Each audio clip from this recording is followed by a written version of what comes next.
This portion of Local Lifestyles is sponsored by Gary Price, elder law attorney.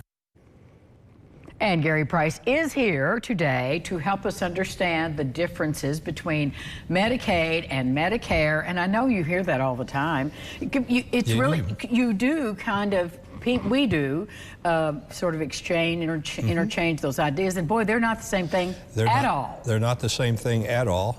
They have there's two things to remember. They do have their own specific purpose. Medicare is for everyone gets Medicare once they reach the age of 65. Certain disabilities, conditions for younger than 65 receive Medicare. There are no restrictions. Once you reach that age 65, you receive the service. And you get plenty of letters in the mail about it. You do. You get plenty. That's usually the Medicare supplement that you get all these variations of deals.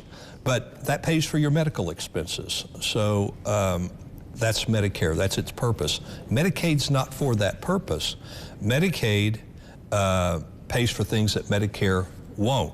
And one thing that people make a mistake on quite often is they think once they get on Medicaid that it affects their Medicare. It does not. It doesn't affect the Medicare whatsoever.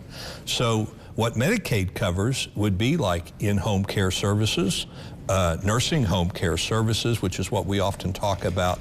And so that's Medicaid. And the difference, another difference between Medicaid and Medicare, where I said Medicare, once you reach that age, you're entitled. Medicaid, that's not the case. There are certain restrictions with regard to income and restrictions with regard to your resources.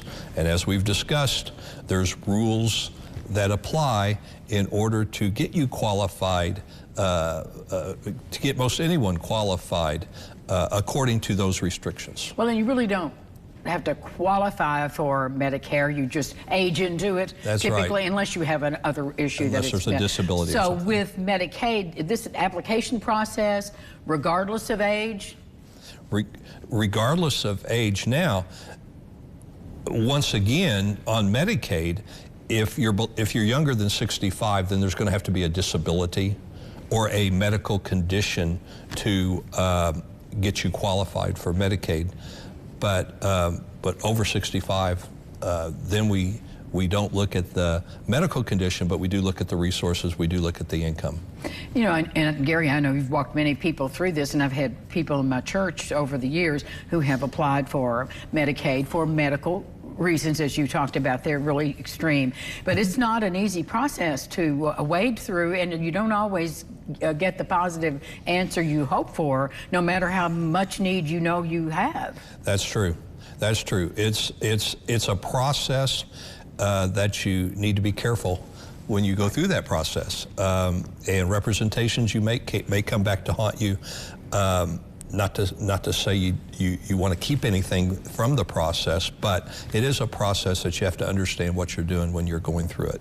And do you get those documents online? Is this like a .gov program? You can download the documents.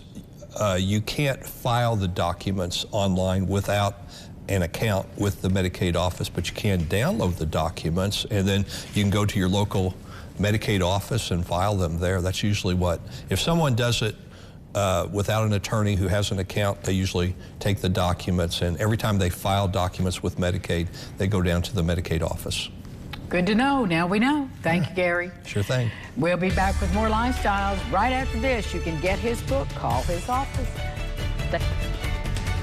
This portion of Local Lifestyles is sponsored by Gary Price, elder law attorney.